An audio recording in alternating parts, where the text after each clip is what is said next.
if you want to learn how to paint, you have to watch a master paint. You don't just grab the tubes of paint and start doing it yourself with no instruction, right? And so at the Latin Mass, the priest becomes the master and we become the apprentices.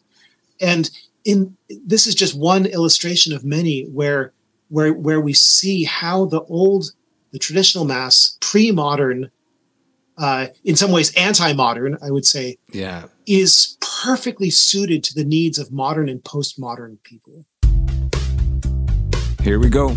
Welcome to The Way is Love on the Focusing Way podcast. I'm your host, David Battistella. Find The Focusing Way on YouTube, Spotify, and Apple Podcasts. To access bonus content and extras, subscribe at thefocusingway.com. No matter what time we are living in, we are always living in God's time. Sometimes the future is found in the past. Sometimes we must move toward tradition, a way that we once did things in order to understand what was, and use that new understanding of the old way to shape our future. Long before the New World Order was a catchphrase everyone came to know and somewhat understand, Roman Catholics were dealing with a Latin version of the same phrase. For Roman Catholics in the 1960s, the words Novus Ordo, or New Order, were the two small Latin words that the earthly leadership of the one holy and apostolic Catholic Church of Jesus Christ were floating as the bright and fantastic future of the faith. Before Pope Pius the VI presented the Roman Catholic world with his version of a new way to pray, Roman Catholics had been praying a liturgy carefully handed to them through 15 centuries of tradition. The Church moved slowly and carefully for 1,500 years, and it took just 10 years to dismantle it completely.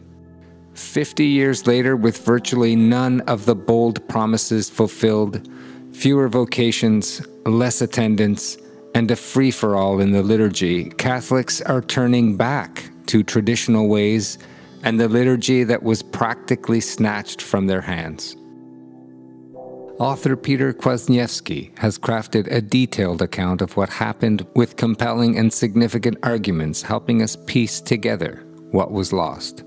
It helps one understand the depth and profound beauty of the Roman Catholic faith as it was celebrated in the traditional Roman Rite. Here to speak with me about his book is Dr. Peter Kwasniewski. And joining me now is Dr. Peter Kwasniewski. Dr. Peter, thank you for being on the podcast. I really appreciate having you here today. You're very welcome, David. Thank you for having me. I want to really just start this with thanking you for taking the time to exhaustively research, in essence, what it means to be a practicing Catholic by understanding exactly where, why, and how our faith was brought down to us. And I've immersed myself in the Latin Mass, and I've experienced many a time when I was reading this book, some of the many parallels with what you experienced. So I just want to let everyone know today we're talking about the Latin Mass, and it seems the only time we hear about the extraordinary form of the Mass is in relation to some negative story about antiquated Catholics. But can you explain with a brief overview the significant changes the Church witnessed in the 1960s? Yes, that's a mighty tall order, but I think we can probably helpfully summarize it by saying that there had been a spirit in the Church, especially in the 1950s and 60s, of what you might call effervescent reform, a sort of fervor to update and to modernize, on the assumption that modern Western people, no longer had the qualities or dispositions or abilities to appreciate some kind of ancient, contemplative, meandering, dense prayer form, such as the traditional Latin liturgy was and is. And in a way, I actually think this is a kind of despairing attitude, because it sort of suggests that modern man is so deracinated, so uprooted from his past, from his human nature, even his very humanity, from his conceptual and symbolic ability, that he's just sort of hopeless. He's like some kind of dwarf, a mental invalid, and so we need to create a sort of abbreviated, simplified ritual for him that will be instantly comprehensible, easy to pick up, easy to navigate through, almost, this sounds insulting, I don't mean it to be, but almost like a drive-through, like something very, that would just give him immediately the goods that he's looking for. And that spirit was in the air, and that was very much the thinking of the liturgical reformers. They tended to be rationalists who reduced participation to understanding instantly and making responses to it, which of course is a very primitive understanding of participation. I mean, that's like the lowest and simplest level of it. So I think when you take into account this mentality, then you can understand a lot of the particular changes that were made, putting the liturgy into the vernacular, and not an elevated vernacular like the King's English of the Book of Common Prayer or Church Slavonic, but a very low grade, vernacular, turning the priest around so that people can see him and interact with him, in a kind of tete-a-tete, right?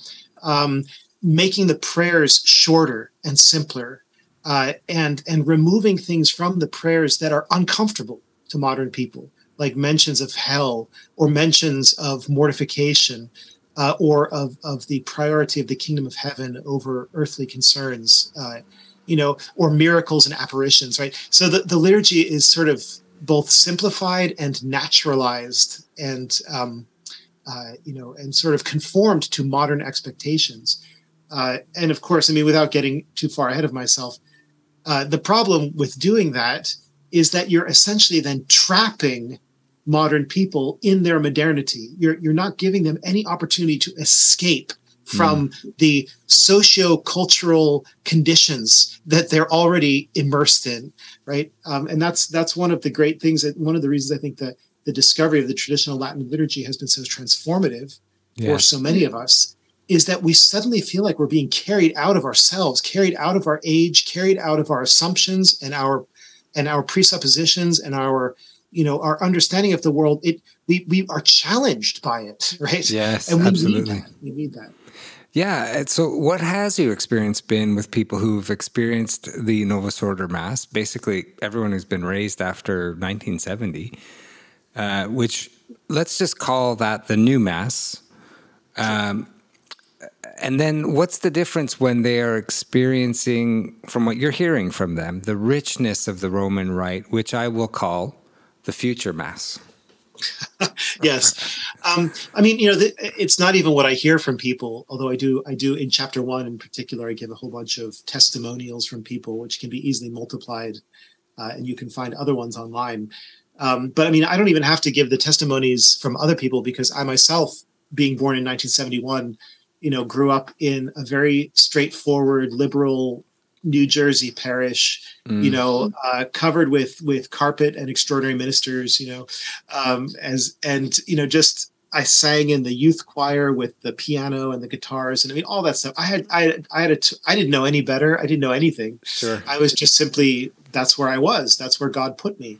And I think he put me there for a reason. I'm very grateful to the Lord for the journey I've had, because I've seen it all. Yeah. And when I argue for the superiority of the traditional rite, it's not because it was somehow, branded into me from the time I was a baby. No, I had to discover it as a young adult and fall in love with it. I had to go through all the same mental processes that other Catholics do, like what in the world is going on? I'm so confused. I have no idea, what the priest is saying. I'm lost. I can't follow this missal. What's going on? And then later, why did they take this away from me? Or from us? The sort of anger that you feel once you actually get past that if I could put it this way, once you enter into Narnia, through the wardrobe, right, you sort of enter through the traditional mass into a wonderful supernatural world that you never even realized existed. And then you're thinking, why did they take this away from us? What were they thinking? But I think what, the experiences are generally of, you find people say things like, I went to the traditional Latin Mass, and for the first time, I learned how to pray. It taught me how to pray. Yeah. How to lift up my mind and heart to God in a deep way. Yeah. There are other people who say, I went there and I realized for the first time that the Mass is not about me. It's not about the community. It's about God and his mystery, into which we're all incorporated, into which we're all drawn. So it is about us, but it's about us indirectly. We're sort of scooped up into something greater and taken with it. Other people say, I never realized that the Mass was a sacrifice. Maybe I heard that said because it's still dogmatically the case. It's always the case whenever the consecrations take place. That's a symbolic representation of the passion of our Lord, and his death is made present to us in mystery. But that always happens, but you don't really see it in a modern Mass that's celebrated like a meal, and with a lot of kind of back and forth, bonhomie, and the music and the ambiance is, at worst, it's the ambiance of a show or an entertainment. Yes. And at best, it's the ambiance of a Protestant prayer service, where we're saying pious things, undoubtedly and sincerely. But the idea that this is some kind of like earth-shattering moment in which heaven and earth are commingled in the once-for-all sacrifice of Jesus Christ on the cross. That's what kind of leaps out at you from the traditional Mass and hits you over the head. Right? Yeah, and it doesn't lose that importance from week to week. There's nothing mundane about it once you've understood that mystery and you begin to enter into it. From my own personal experience, it was the silence. Yes. It was the ability to pray, and then to learn that I place my prayers on that altar, and there's a holy priest offering that on this sacrificial altar, representing Calvary in that way. It was just such a powerful experience, and I've sort of described myself as a malformed Catholic. It really brought me into wanting to understand and know more about the other sacraments, and there's so much of that inside it. And yes. Now here's one way I like to think about the traditional liturgy of the Church, and I think you can see this especially in the Mass, but you also see it in the other sacramental rites and in the divine office, in their traditional forms. But I think of it almost as if the worship of the Church is always going on. It's going on forever, in the past and in the future and in the present. And it's like a stream, like a rushing torrent, right? And you step into it, or you're caught up into it. You enter, you sort of penetrate for a moment into this sphere of saturated prayer, right? That's the liturgy. And then you come out of it again, but it's still going on, Yes. And so it's not this sort of discrete human event or meeting that we're in charge of, and we run it according to a certain agenda. It's like, here's our agenda of business. We're going to have a greeting, and then we're going to have some readings, and then we're going to have a reflection, and we sing some songs. Very bankerly, right? Yeah, it's not like that at all. You have the sense that, like, when the Latin Mass starts, it sort of emerges out of the eternal silence, and then merges back into the eternal silence. And beautiful description. And that, for me, it's such an amazing thing to be immersed in prayer like that, to be immersed in the prayer of the Church, the prayer of the priest, the prayer of everybody around me, this saturated prayer. And I'm not saying, again, that you don't have praying happening in the Novus Ordo, but there's a difference in the atmosphere. There's a difference in the atmosphere, and that has an explanation. That has a rational explanation. It's not just about intentions, or, if people had better intentions, things would be better. It's about the fact that, for example, in the traditional liturgy, as I explained in one of my chapters, there are layers upon layers of action and prayer going on at the same time, right? and different people are doing different things, and the lay people have no regimented role. They just do whatever they do. There are customs that we follow, so that it's not completely chaotic. But basically, everybody is just thrown into the deep end, and we're all supposed to swim at the same time. It's disconcerting at first, especially if you're used to this more agenda-like meeting approach. But it's disconcerting. But then it becomes relaxing, and then it becomes rejuvenating. Then you're sort of like, oh, you can breathe freely, like, oh, this isn't on me after all. It's like, I don't know, it's such a hard thing. It's such a paradox. I heard a beautiful thing this past Sunday in a sermon, which was the comparison to the tempio, the word tempio, which actually entering the temple meant it was a reference to time, and you're entering into God's time and space. Yes. And no one should never look at a watch when you're inside the temple, because you've entered a different time and space, another dimension, if it were. Yes. And there's some sort of beauty that gets transmitted through this silence. And if one is patient enough to be with that, then that becomes the place where we can interact with the Holy Spirit, where we can feel the presence of the holy angels. We can really feel everything building up to that sacrifice, to that raising of the chalice and our Lord, and the moments of consecration gives it a kind of reverence that I had not seen often. I've been in quote-unquote serious masses with important people, but rarely with that sort of reverence that comes in the day-to-day of this liturgy. Yes. Yeah. And again, I think, as I said before, there are reasons for these experiences we have. One of the reasons behind this spirit of total reverence, this wraparound reverence, is that every single motion of the priest is scripted. And all of the ministers, if you're at a solemn mass, the deacon, the subdeacon, if you're at a high mass or low mass, the servers, all of the motions that they have are scripted. And so far from producing a robotic effect, which is what somebody might think if they don't experience it, what it ends up doing is it produces what some people have called a sacred dance. Yeah. It's a sort of sacred choreography where everyone is taking on a role that's larger than himself and is acting it out in a manner that is stylized and isn't just that person's way of doing things. It's not idiosyncratic. It's not the personalities of the individuals involved recede into the distance. They disappear. The priest disappears. The server disappears. The ad orientem orientation helps a great deal in that respect. Yeah.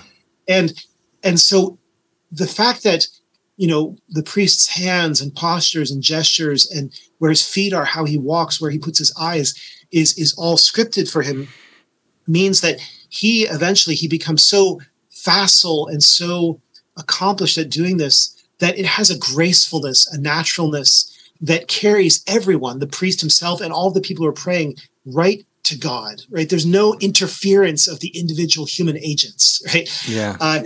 And what's weird is that in the new mass, even when you have a very reverent priest, it ends up looking like a priest making an effort to be reverent because there are so few rubrics and there's so little for him to do, comparatively speaking, to the traditional rite, that he almost has to take charge of making the mass reverent, because it's kind of lacking in a lot of respects. And so I guess there's something so fluid and fluent and natural about the traditional mass that the regimentation actually leads in an opposite direction to what we might think. It leads to freedom, to a great interior freedom to pray. So many people describe this, and people who are traditional Catholics, as rigid. And what you're describing is the exact opposite experience, that something becomes fluid, a beautiful. And I think I heard somewhere recently that in the low mass, which lasts about half an hour to 35 minutes, sometimes 40, the priest actually has over 500 specific actions in that time. that's passed down from generation to generation. That is, those are precious, precious things. And from the moment they leave the sacristy to when they return to the sacristy. So it's beautiful from so many different perspectives. But I just want to ask you, because the title of your book is an entire blend of faith, hope, and charity, in the sense that it states that the Roman rite of the Mass is the future of the Catholic faith. How firmly do you believe that? Yes. I mean, of course, right now, if you look at the situation in the church, what you see is something in between anarchy and scandal, and, constant sexual abuse, financial abuse. The synodal process is, in my opinion, the most Orwellian thing that I've ever seen. It's such a twisted process. It has prefixed goals that are going to be reached by prefixed means, all under the auspices of participation and openness and all these sorts of things. That's why I call it Orwellian. So, I mean, if you look at the situation of the church right now, it could seem to be the worst it ever has been in some respects. And I think that's true. Also, if you take into account sacramental participation in Western countries has been declining and declining and declining.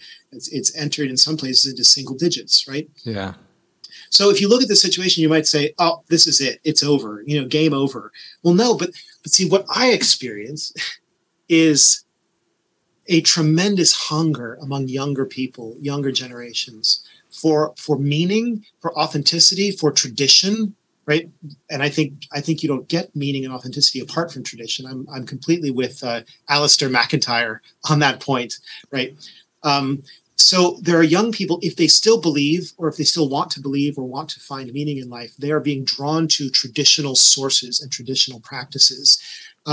This, incidentally, it cuts across all religions. I mean, this explains also the growth of Islam. Incidentally, we can, that's a whole separate question. But the most disciplined, conservative, demanding forms of religion are the ones that are growing in the world. Okay?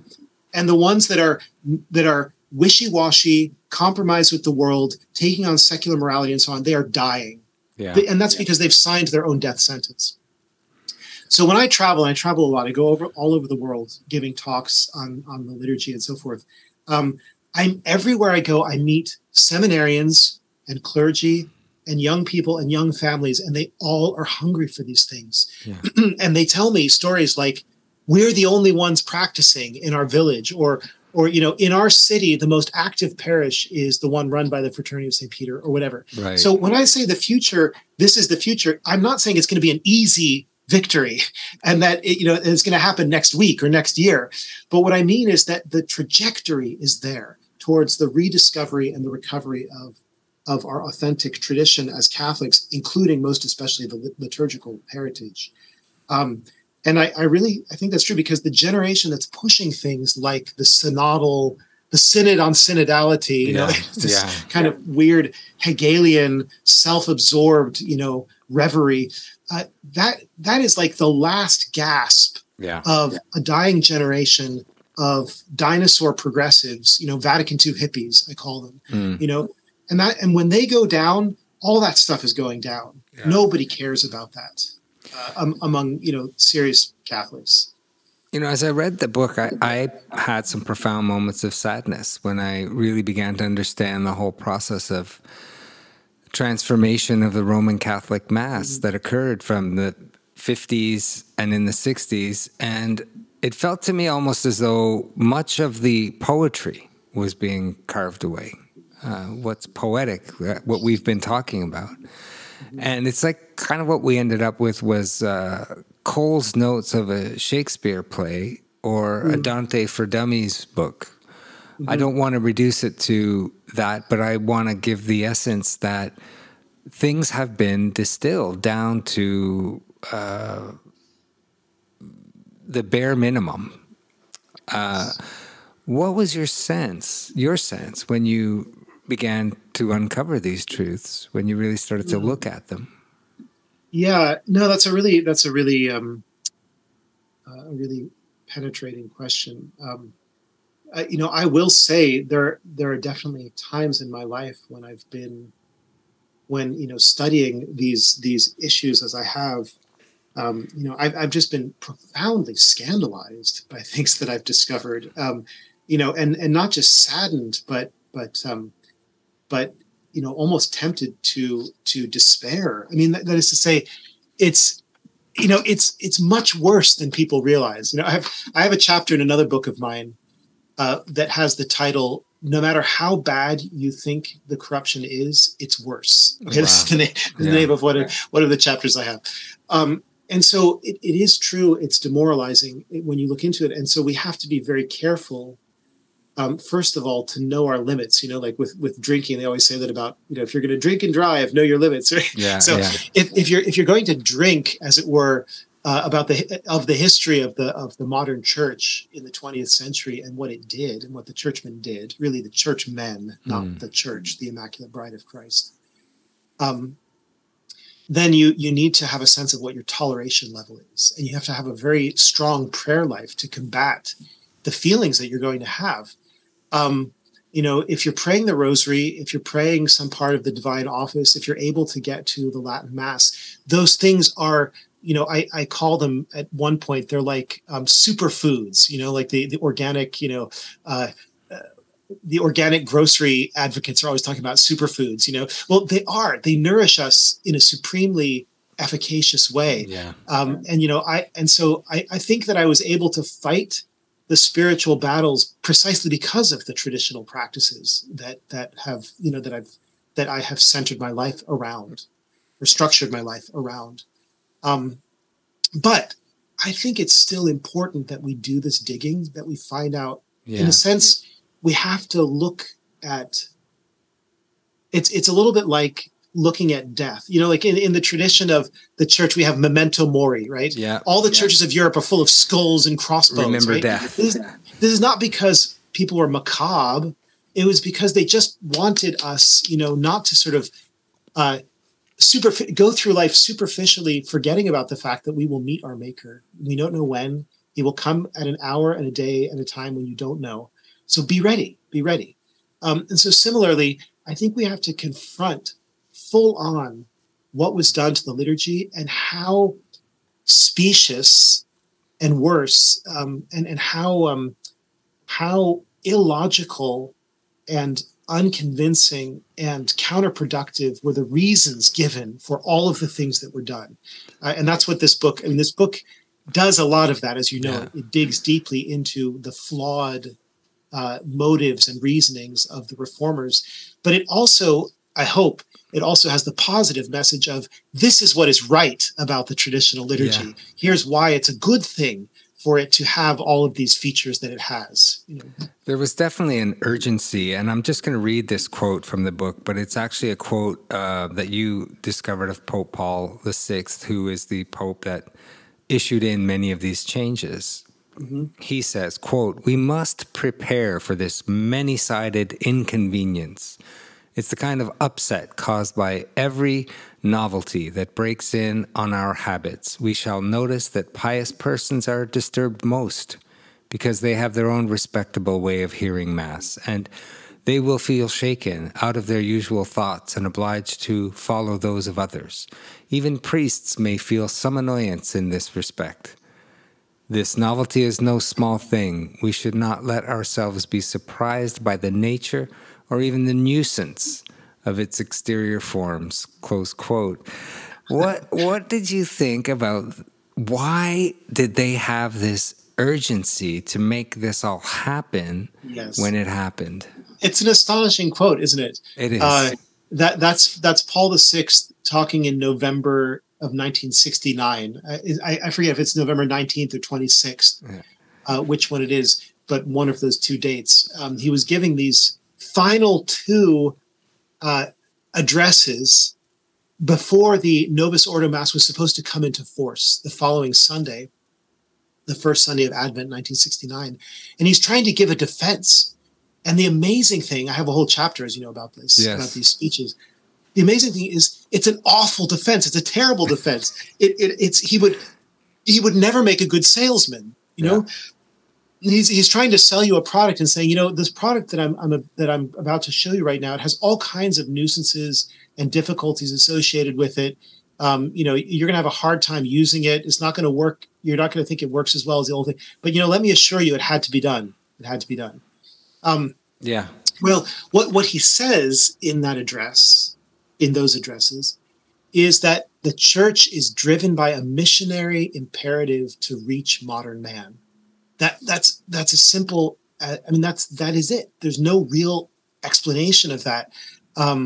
Modern man, whoever that is, whatever that is considered to be somebody who is impatient, intolerant of long and complex ceremonies, not capable,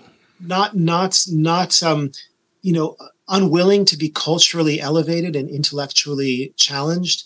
In a certain sense, it almost seems as if modern man here means either unbelievers or wavering believers, or certainly not the pious people who are already hearing Mass, as he talks about, right? The people who are devoutly attending Mass, they don't seem to be the ones for whom the liturgical reform was intended, right? Right.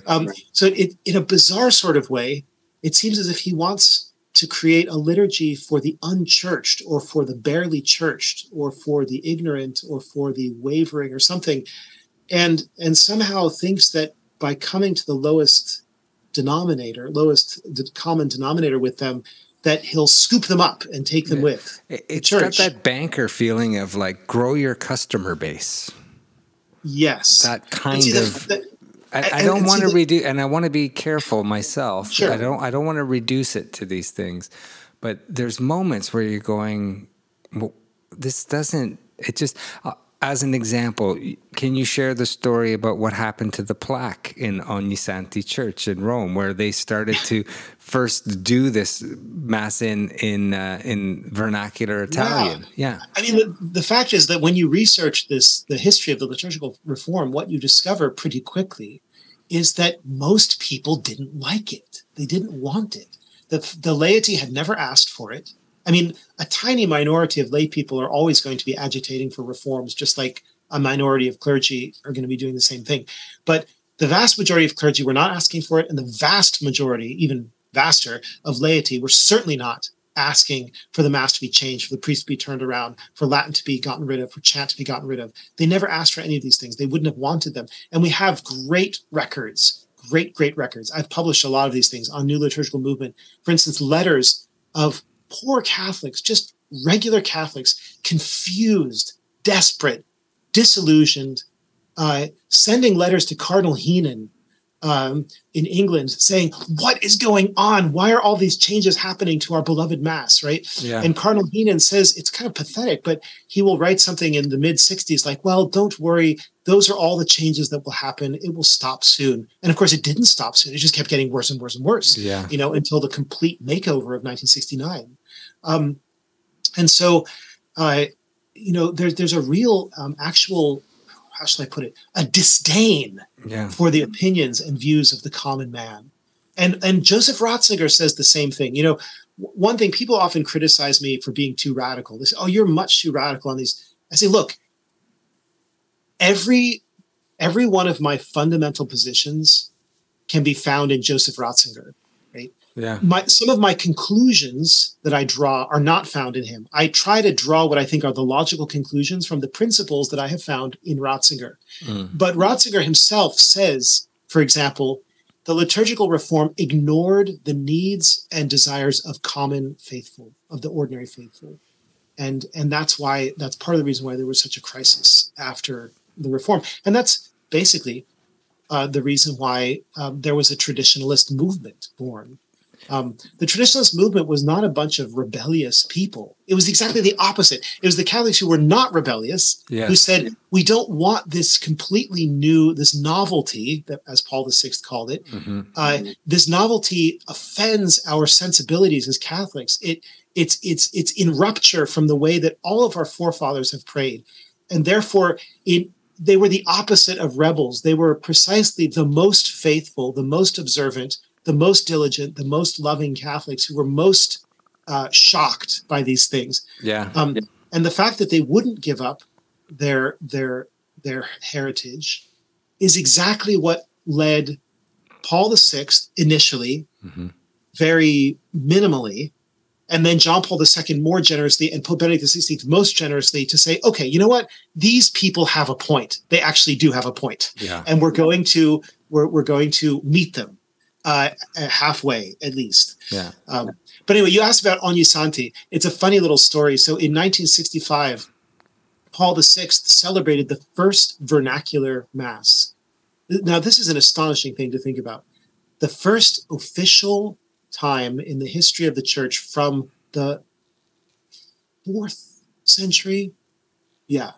The first time since the 4th century that Mass was celebrated in a vernacular language in the sphere of the Latin Rite Church, where Latin had been used all those centuries.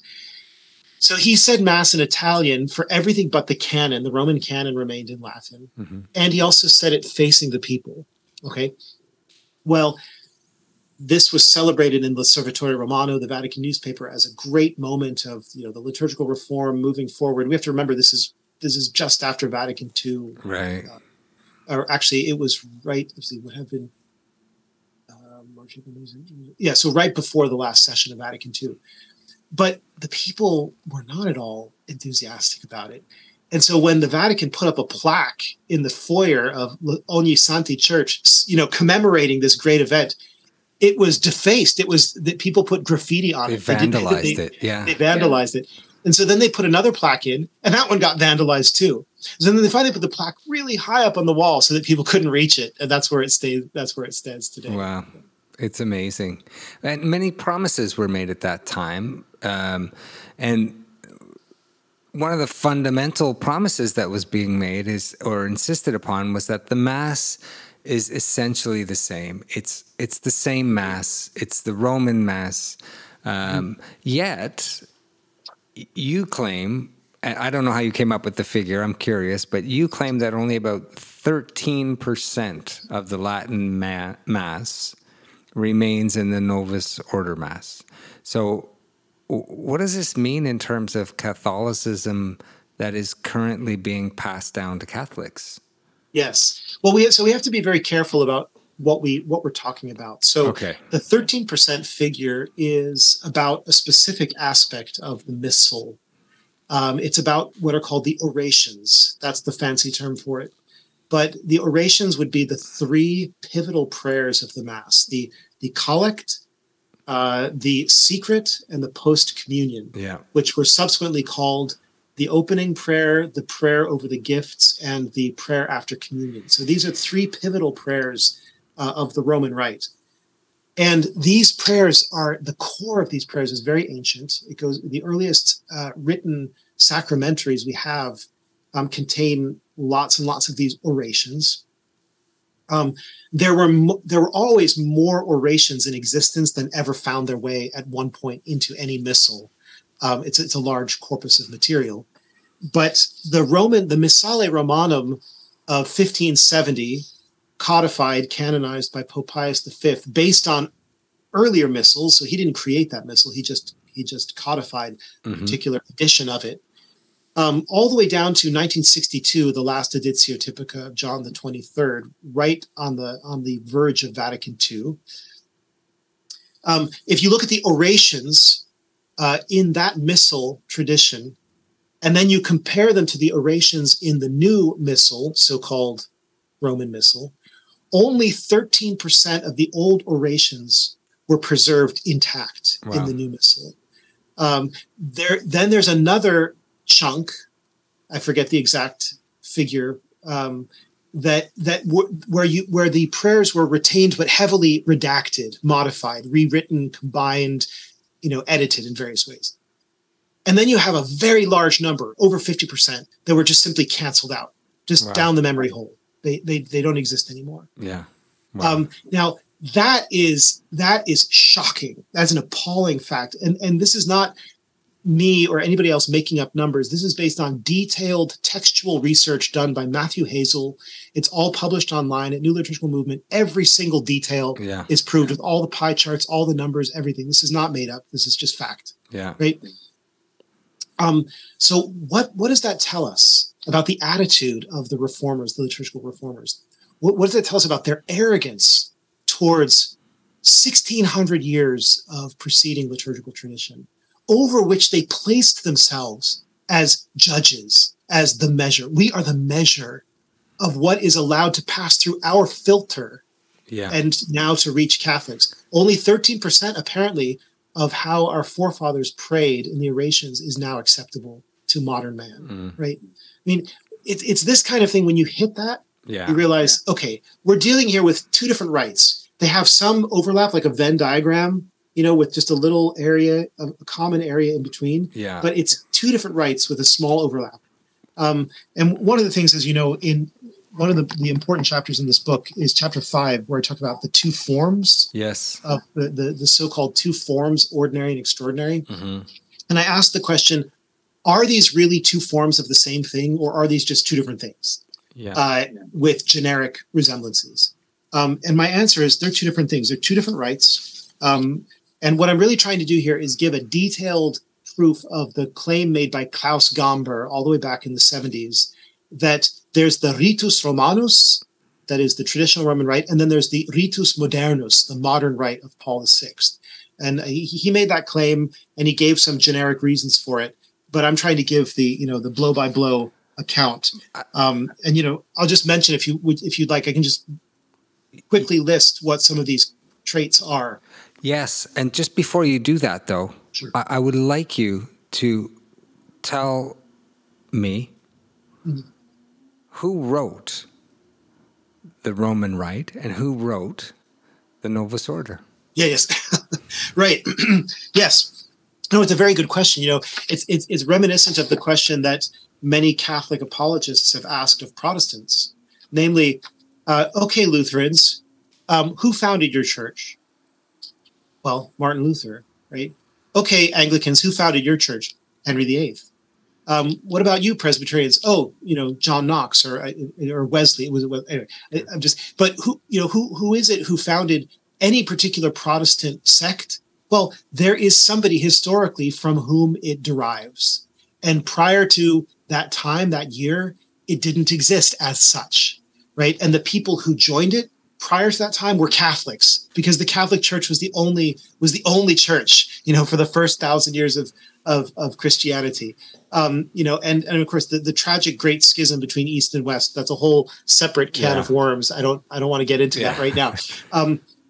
Although I think something similar can be said about the Eastern Orthodox schisms, that they also have individuals to whom they can be traced, right? Who broke off from the Catholicity of the Church of Christ. So similarly, in the area of the liturgy, right? If you ask who is the founder of the Catholic Church, the answer is Jesus Christ, and he founded it on the apostles. Similarly, if you ask who wrote the traditional Roman rite, there's no answer to that question. It wasn't St. Gregory the Great. It already existed before Gregory the Great came to it. He augmented it. He made some revisions to it. Popes throughout the ages have added this or that to the Roman rite. It's a collective enterprise. It's like an artwork with many, many artists who work together and collaborate over many lifetimes, over many centuries. But it wasn't written by Gregory the Great. It preexisted him. It wasn't even written by Pope St. Damasus. We don't even know precisely what Pope St. Damasus did, but we know that whatever he did, it was going to be in continuity with what came before, even if the language shifted from Greek to Latin. So basically what we have to say is the Roman Rite, and all traditional liturgical rites, by the way, are like this, the Byzantine and so forth. It's like that pearl that forms inside the oyster. It starts with a grain that is deposited there by Christ, and then it grows over time into the pearl, right? And it's not anyone's property or anyone's product, right? But as with the Lutherans, the Calvinists, if you say, who wrote the Novus Ordo, you can give a whole list of answers. It was this scholar and this expert and this peritus and this, liturgist and this other bureaucrat and so on and so forth. The whole list is right there. You just have to get Annibale Bugnini's book. Yeah. And just look at the table after table after table of all the experts who drew up to use this horrible expression. Right. They drew up the rite for baptism. They drew up the rite for confirmation. They drew up a new rite for holy orders. Right? Sure, of course they raided the vaults and the archives for material. They didn't make it all up. They weren't fiction writers. Yeah. They didn't make it all up. They got their materials here and there and everywhere. But it was a smorgasbord, and they were the ones who put together, the platter, right? Yeah. And so in a unique way in church history, the Novus Ordo has human authorship in a way that it has a definite, specific, time-bound, ideology-ridden authorship, right? Which can't be said of the traditional Roman Rite. The traditional Roman Rite bears the marks of every century through which it's passed. And that's one of the qualities that Ratzinger praises about it. Is he says it's like a great big rambling mansion with lots and lots of rooms that were built at different times and decorated at different times, is not completely coherent. But that doesn't matter. We love it because it's the family mansion, and we've been living in this for centuries and centuries, right? And you almost get like the whole history of the family by walking through this mansion and seeing, okay, that part was built in the Middle Ages. This part was built in the Renaissance. This part was built in the Baroque period. This part was built more recently, and that becomes what the mystical body is in some way, and then we participate in that. And there's a whole, I will ask you a question about, just in terms of all of the saints who prayed this Mass and this is what they were participating in. These are the words, the actions, and the Masses that brought them to their sanctity. And somehow participating in that today as a modern person isn't going to bring you to that sanctity or something. It makes no sense at all if you actually believe that human beings are the same, fundamentally the same in every era, which we are. I'm a composite of body and soul. My soul is in the image of God. My body, in a certain derivative sense, is also in the image of God. I'm a social and political animal. I've been redeemed by Jesus Christ. I mean, tell me I have 5 senses. I have an imagination. Tell me, what is it about me as a modern person that's any different from any other human being who has ever lived? Okay. Well, if I'm essentially the same, sure, there are problems that modern people have that perhaps earlier generations didn't have. We might need crutches and aids and helps that earlier generations didn't have, because I tend to think that earlier generations of people were healthier and more sane than modern people are. Mm-hmm. But still, essentially, we are all human beings, fallen human beings, redeemed, and the same symbolic vocabulary, the same smells and bells, as it were, still speak to us. They still speak to our hearts and minds. And so in that sense, if you actually really believe that the unbroken liturgical tradition of the Roman Catholic Church suddenly ceased to be accessible to men in the 20th century, then I think you're committed to some kind of bizarre position, like the human essence has changed. Like we're a different species now. And that sounds like transhumanism to me. Yeah. I don't know what else you can call it. But if you reject that point, then of course the whole case falls apart for radically revamping the liturgy. And of course the case falls apart. What's the word I want? It falls apart empirically because of all of the young people who are flocking to the traditional Latin Mass nowadays. They have no problem with it, evidently, right? Yeah. But anyway. We've seen it. We've seen people complaining about young people that want to dress in black and wear a cassock and learn the traditional ways of this faith and to become holy priests in that way. And just the shock on certain people's faces that any young person would ever want to do any such a thing. And it's quite... See, the people who are surprised about that, they just need to get out more and talk to more people and find out what is it that today's 20-something and 30-something-year-olds are looking for. They're looking for stability, for authenticity, for meaning, for reality, right? I mean, that is these poor young adults, especially, have grown up in a world where their elders have broken all kinds of commitments. Yeah. Where they've been deserted, they've been orphaned, they've been manipulated, they've been lied to, right? I mean, if they have any sanity left and any faith left, they are looking for something radically different from what the boomer generation, so-called, has to offer them, right? Yeah. And so it's not surprising that this age-old, really immemorial, richly elaborate ceremonial expression of the deepest mysteries of the Catholic faith is going to appeal to them. It is so utterly real. It's so utterly objective. It is what it is. It's like rock. It's like solid rock. You can't break it. All you can do is rest upon it. And there's a beautiful quote I have right here of Pope Benedict from your book, where he says, quote, he wrote these words in 2009. So it's really not that long ago. Quote, "In our days, when in vast areas of the world, the faith is in danger of dying out like a flame which no longer has fuel, the overriding priority is to make God present in this world and to show men and women the way to God. Not just any God, but the God who spoke on Sinai, to that God whose face we recognize in a love which presses to the end," quote from John 13:1, "in Jesus Christ, crucified and risen.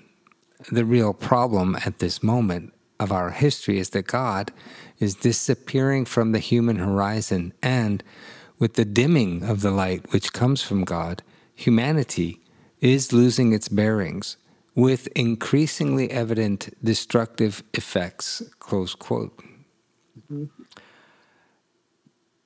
It's right there for us. Yes.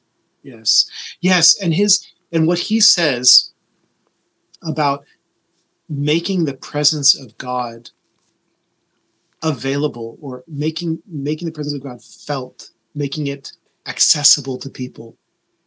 The most remarkable thing is that the traditional Roman liturgy does that. It makes the presence of God palpable, precisely in a way by ignoring people, by not trying to. It kind of ignores the people who are present, because it's so caught up with and so preoccupied with celebrating the sacred mysteries. And so the great paradox, there are so many paradoxes about the traditional liturgy, and I hope that I've in this book that I've done justice to some of those paradoxes. But one of the paradoxes is that the more that the liturgy sort of pays attention to the congregation and panders to them and tries to activate them, the less effective it is. The less people want to be involved, the more bored they are.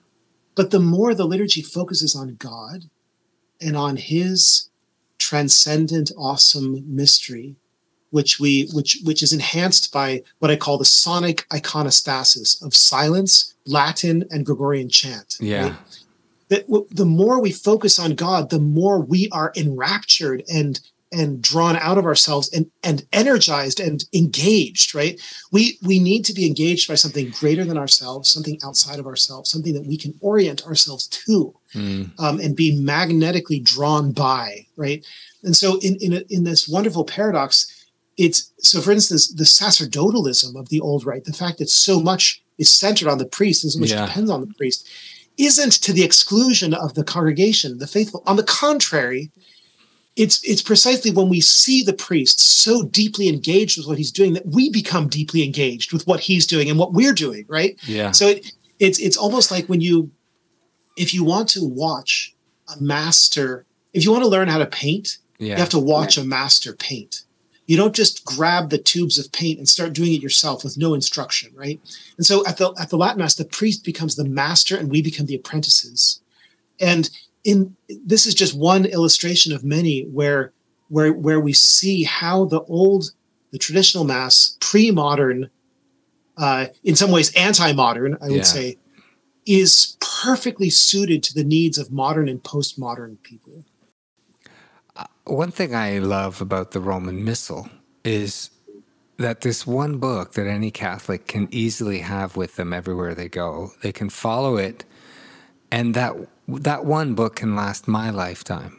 It can be passed down year to future generations. But now you would need 4 physical books to accomplish this. And so by taking that missile out of people's hands, in a sense, people would also need to know whether we're in liturgical year A, B, C, or D. Just that fact that each Catholic could just have that calendar in their hand and count on it year to year, and deepen their faith with that book, which is so rich. What are your thoughts on this? Yeah, no, I mean, you're right. So the one volume daily missal that I carry around with me, my preferred edition is the St. Andrew's Daily Missal from 1948, which is still in print, or rather was republished and is available. This one book is it's the one volume summary or summa of the Catholic faith, right? Yeah. And just the daily routine and the yearly routine of going through the prayers of the Mass, the antiphons, the orations, the readings, the hymns, the ordinary of the Mass. It's so rich. It's so nourishing. It's just inexhaustible. And the part of the reason it has those strengths is because it's fixed and unchanging, and you get to rely on it. And the thing is this, right? There's such a ridiculous idea out there that we need variety in order to be educated. No, the opposite is true. We need sameness. I mean, we need a certain amount of variety. That is, it wouldn't, if you did the exact same thing every day, you wouldn't probably, you'd run out of what you could derive from it. But if you have a liturgical cycle of Sundays that covers 1 year, that's enough variety that you're always stimulated, you're always seeing new things, but it's enough sameness that you can keep coming back to the same thing and sort of cut the groove deeper, dig deeper into the same thing, see facets that you didn't see before, and most importantly of all, remember it. We need to memorize. The things that are most important to us, we memorize, or we should memorize, right? We all have to memorize the alphabet at some point. We all have to memorize our social security number. Well, in centuries past, people memorized vast amounts of stuff in oral cultures, right? They memorized epics. Yeah. They memorized lots of poetry, right? And so one of the beautiful pre-modern aspects of the Old Missal is that it's kind of designed for remembrance and for that kind of what did they call it? In the Middle Ages, they talked about Lectio Divina, about chewing on Scripture and like chewing the cud almost of Scripture, right? And you had to keep chewing it, and you had to almost regurgitate it. I mean, St. Bernard of Clairvaux says this. He's quite graphic about it, And so, like, you'll never learn anything if you're shifting so much and you have so much ground to cover that you can't really remember it and hold it in your mind, right? And so this is the way in which the ancient liturgy is the perfect platform for all other devotions, all other forms of prayer and theology. It's like that anchor that holds you to the central and most important things.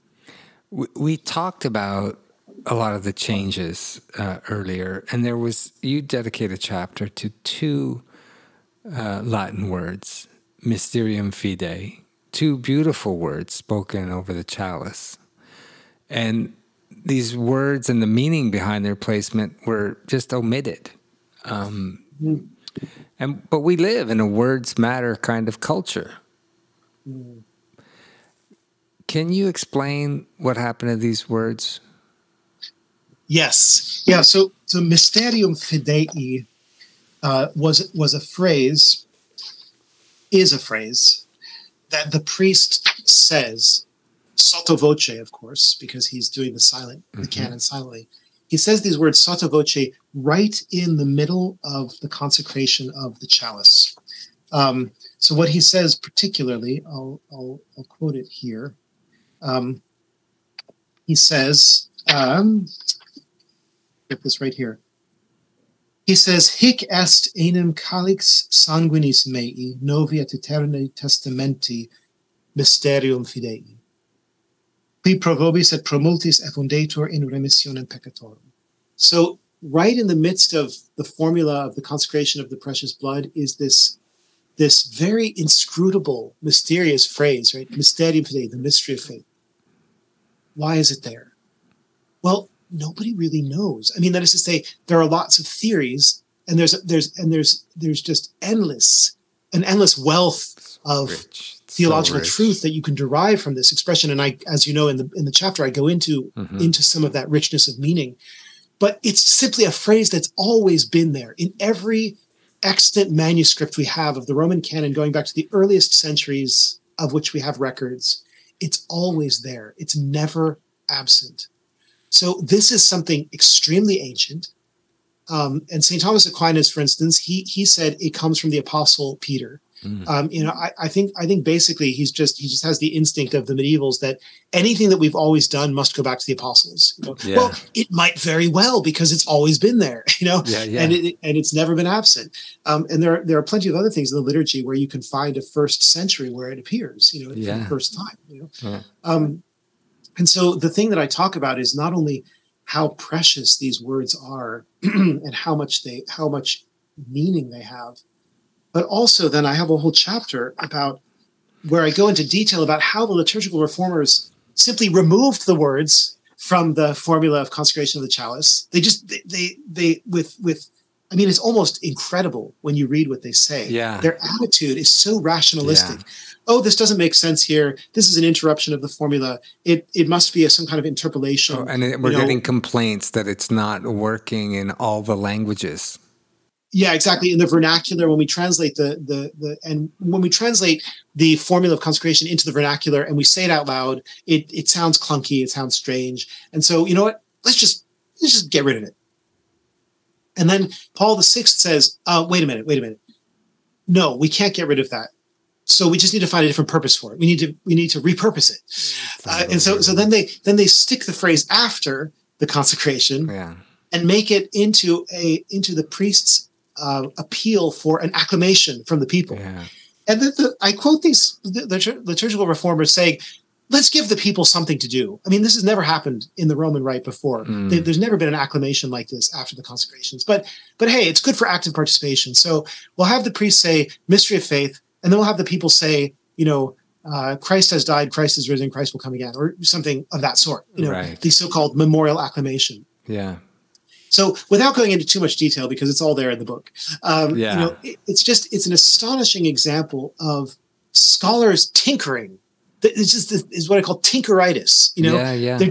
They've got this. They treat the liturgy like a machine, and they just take it apart. Every single rite after this was changed, then like everything from baptism to matrimony, like and anything in between, any document. Exactly. So they treat all of these things not as living organisms, as precious transmissions of the cumulative faith and devotion of the church, which is what they are. But they treat them as machines, as lifeless machines that can be taken apart and reconfigured ad libitum, depending upon the ideas of the architects, of the engineers.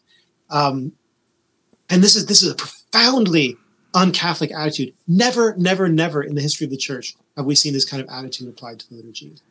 I've heard in Italian the words "La messa è veramente bella."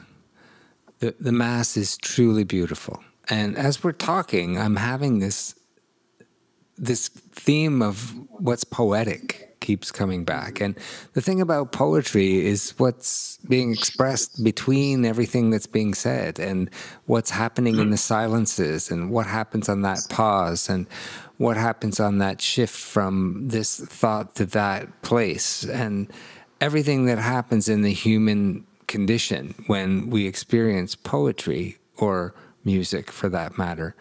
And it feels like, as we're having this conversation, it feels like a whole swath of what was poetic and beautiful and reverent and mystical, frankly, the thing that connected us to the Holy Spirit. And I'm not saying it doesn't exist at all. I guess I would put it to you in the form of this question.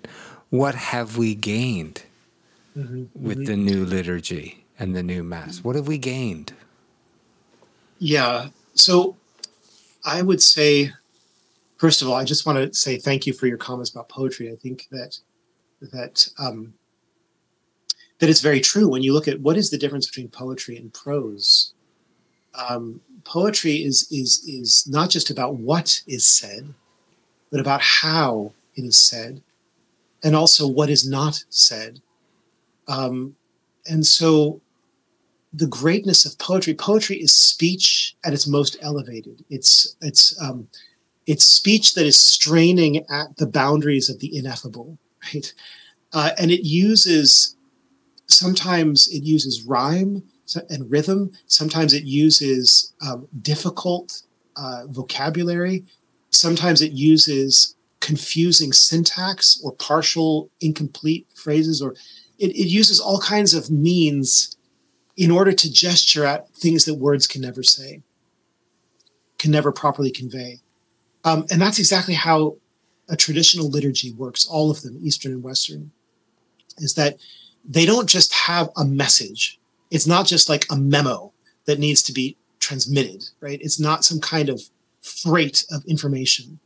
It's also about how it's said and what is not said, and how we're led beyond the words and beyond the human gestures to the divine mystery.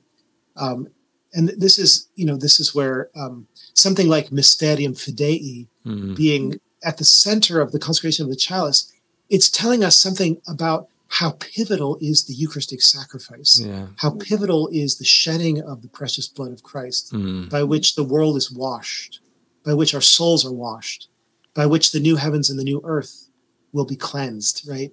It's telling us something about that. It's not just a generic announcement of, oh, this is what Christ did in his life, death, and resurrection, which is what it became. That's pedantic. That's superficial. That's not what the role of Mysterium Fidei was, right? So I think what you can see among the liturgical reformers, in addition to the other things I've said, is just an extremely prosaic, pedantic, and superficial understanding of what they were dealing with. As if they never slowed down enough to ponder what they were working with. They didn't have wonder. They didn't have amazement. They did not have humility in front of what they were working with. Yeah. And that's, somebody once said, I think I quote this, that it's impossible to have knowledge of something unless you approach it with humility. The access to knowledge is barred to the proud. And so when they try, and this is what you see with so much of modern science, modern scientists, materialists, they're blinded by science in that expression. But they actually, what they know in the wrong way, and therefore it makes them more stupid. But getting to your question, no, I don't think we have gained anything. I think we have lost a tremendous amount because of liturgical reform. And that's why I speak as passionately as I do about the need to rediscover and to recover and to fully restore the traditional Roman liturgy. This is a non-negotiable thing. This is not some kind of incidental, secondary, take it or leave it sort of affair. Like, okay, that's your taste. You like chocolate. I like vanilla. No, it's not like that at all. It's something much more radical, much more essential, much more fundamental. And I think you realize that both from studying the matter and from experiencing it. The experience is crucial. It's very true. And I mean, you do talk about that we're on this sort of 70-year timeline. Can you just go into that just a little bit? Well, let's just say the book's subtitle, right? Rediscovering the traditional Latin liturgy. Returning to the traditional Latin liturgy after 70 years of exile. That subtitle is referring to a very particular 70 years. I say you could parse it out in two ways. Either 1948 to 2018 or 1951 to 2021. Why? Because 1948 is when Pius XII convened what's called the Pian Commission of liturgical reform, that gave Annibale Bugnini, the main architect of the Novus Ordo, his first Vatican job. And that Pian Commission, which started in 1948, was pivotal in driving forward the Holy Week revisions of Pius XII, followed by the pretty radical rubrical changes and calendrical changes of Pius XII later on in the mid-50s, then the pretty significant rubrical changes of John the 23rd, some of which were terrible. And, you know, basically that 1948 commission led right up to the Novus Ordo. I mean, it was the beginning of the end, as far as that goes. Mm. And so, whereas 2018 was the first year in which the old Holy Week, the pre-55 Holy Week, began to be celebrated more widely and with the official approval of the Ecclesia Dei Commission of the Vatican. Mm-hmm. Now, I argue in Chapter 12 that approval is not at all necessary, but it was helpful. It was helpful for reassuring people that they were moving in the right direction. Although I think that they could know independently that they were moving in the right direction. And so, in a way, 2018 represented a kind of beginning of the reversal of what happened in 1948. That was what I meant by returning after 70 years of exile. Yeah. 1951 is the year that the experimental Paschal Vigil was first tried out. And 2021, similarly, was a year when it was expected that there would be universal approval from the Ecclesia Dei Commission for the pre-55 Holy Week. That did not happen. But nevertheless, the pre-55 Holy Week continues to be celebrated, and it will not ever cease. I mean, we're not going to be able to roll this back. The momentum is there, and the knowledge is there, and the energy and the dynamism is there. Yeah. No, I feel that sense as well. And by participating in this liturgy, you are repointed towards the angels and the saints and feast days and important moments like Lent and Advent and all of the holidays throughout the year, all of the joys we have to celebrate. And we just came past All Saints' Day. I had the thought that we spend so much time honoring soldiers and, you know, fallen soldiers, yet All Saints' Day comes around and we don't actually honor our saints in that way. Yes. In fact, just along those lines, Saint Mechtild of Hackeborn, fairly unknown medieval mystic. I mean, she's known to people who are interested in medieval mysticism, but she wrote in one of her books that the whole court of heaven rejoices when they hear on earth the same words being spoken that they themselves prayed when they were on earth, right? And I always think about that in connection with the traditional liturgy, right? And the divine office, especially, that when I'm praying the hour of prime, and I'm reciting these wonderful psalms in their translation by Saint Jerome, which so many centuries of saints have prayed, right? Those saints in heaven are rejoicing. They're like, yeah, we prayed that too. That's our prayer, you know. And of course, if we pray the psalms in a different translation, it's not cut off. It's not unrelated. But I think there's something very, very powerful about having on our lips the very words that so many saints had on their lips. Mm-hmm. And by which they praised and adored God. Yeah, and I want to thank you for taking so much time to speak to me about these very important issues and for teaching in a way. But I just want to ask you, what do you want all Catholics to take away from reading and studying this work that you've created? I think what would be most important.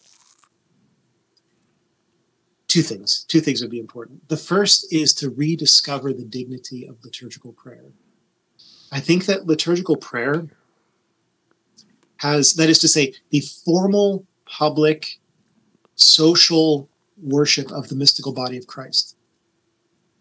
I think it has been undervalued for such a long time because it's been so played with and abused and manipulated and turned into almost like a political football that you know, most Catholics, if they still practice their faith, they might they might tend to see the liturgy as either a hoop that you need to jump through, or just a kind of social routine, or an opportunity to see your friends, or whatever it might be, maybe an opportunity to hear a good homily, hopefully, or something like that.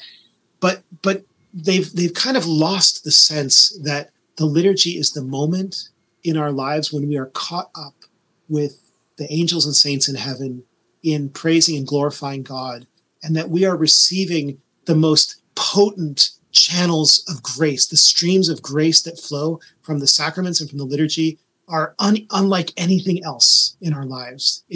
That is where the fountain is that we should be drinking from. And so to recover this sense of the centrality and the majesty of the liturgy, such that we could build our lives on it and around it, right? I think that's been lost by Catholics, and they need to rediscover that. And the traditional liturgy is a huge help. It almost pushes us in that direction. And then finally, the other thing is just what we should all want, which is to make God the center of our lives, as it says in the Litany of the Sacred Heart, that it says that the heart of Jesus is the king and center of all hearts. Right? This is what the liturgy is supposed to teach us and help us to live out, as well as our personal devotions. And that's something that we all need to remember. The book is The Once and Future Roman Rite. I've been speaking with its author, Dr. Peter Kwasniewski. Peter, thank you so much for taking the time to speak with me today. Oh, you're welcome. It was delightful, David.